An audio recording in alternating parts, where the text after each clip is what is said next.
So we noticed early on that when we perform sleeve gastrectomy, and I mentioned that earlier, is that there is a change.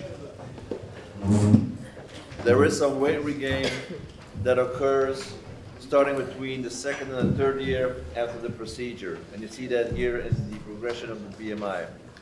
Now, one of the reasons is, and that was demonstrated years ago in the British Journal of Surgery by a Dutch team, saying that one of the reasons is the poor follow-up. That was already mentioned earlier today as well, but this is for sure one of the reasons.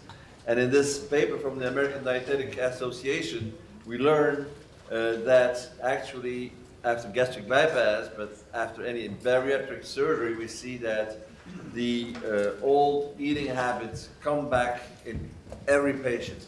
So there's no question that this might be one of the reasons why patients regain weight. When you look at the evolution for sleeve gastrectomy, as we published in 2010, you see that the number of patients that have poor weight loss, which is an excess weight loss more than 50, that goes down from 30 to 17, and this is a parallel with the number of patients that start developing grazing and sweet eating.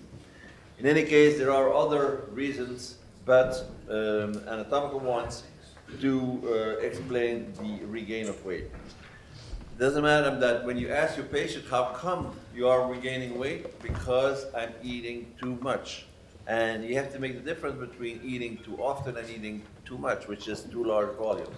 So let's focus on the volumes. Already in 2011, we presented the treatment of the weight regain after sleeve gastrectomy by either Resleeve or DS. And the problem with the Resleeve was that basically it was not as effective, but especially it was more dangerous because we did have fistulas when we did the Resleeve. Other early papers in 2006 and 2009 coming from Langer, coming from Borghetto, and you see that they noticed that there was some type of a sleeve regain of volume or volume dilation. And this is an X-ray of the patient who had a band somewhere else, had a sleeve somewhere else, obviously, and who came to us with this. So what do we do with that? There's no question that it probably makes sense to indeed do Resleeve in those patients. But to... Turn your lights, sorry. Sure. Okay. That's okay? Sure. Okay.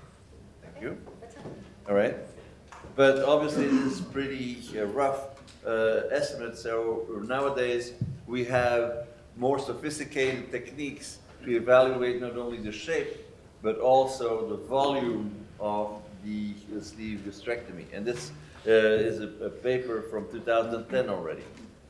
Now, because we are capable of re-estimating the volume and the shape of the sleeve, there are algorithms that have been elaborated. This is the one from Delcroix and from Patrick Noel in 2015, seeing that when we see that with the CT scan volumetry we have a dilated sleeve, it probably makes sense to do a Resleeve gastrectomy, provided that there is no GERD. So when the patient only complaint is regain of weight, it probably makes sense, and the limit apparently in this paper is 250 cc's. Other papers, this is the one from Al-Sabah from 2016. He also mentioned the idea of resleeving the patient, but does it really make sense? And this is a paper coming from France from 2017, and we see that what they did is they followed patients over 1 to 2 years, and they saw that when they followed their patients, they see that a number of patients do dilate their sleeve. And they're talking about 25% of increase of the total gastric volume. And this, they're considering that as a sleeve dilation. Now, the interesting thing is, when we look at the excess BMI loss in the group that had a dilated sleeve, compared with the ones that had no dilated sleeve, you see that the change or the difference in weight loss is hardly visible. In other words, it seems from this paper that gastric dilation is not the reason why patients do regain weight. And then I'm not You don't believe it. Excuse me? I was saying, you don't believe it. I don't believe it.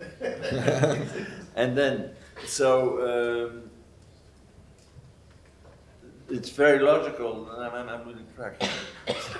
So it's really logical that in this paper, for instance, from last year, the Resleeve actually was abandoned. This comes from Italy, right?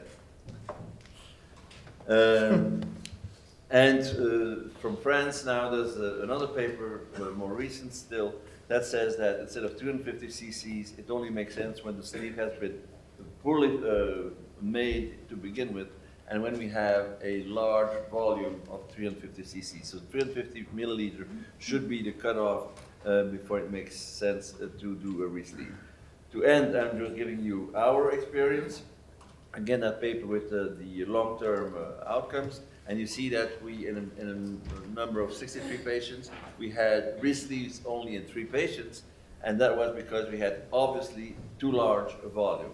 So when we look at the outcome in terms of excess BMI loss, I already mentioned that, you see that and it's only 3 patients of course, but you see that there's very, very little gain in terms of weight loss. So to conclude, I think that the redo procedure after sleeve should only be done after counseling. The dietary habits have to be analyzed. A failed sleeve is probably better to be addressed, in our experience, by DS or even a SADI or a bariatric bypass when there is a issue of reflux. And we think personally that just the isolated Resleeve is a question about value. And importantly, we need, of course, randomized prospective studies, but importantly, when you want to treat your patient because of weight gain by a SADI or by a DS, do not do the Resleeve. Don't combine both, because those patients will be at risk of developing protein malnutrition. I hope it was not too long. Thank you very much. That was perfect.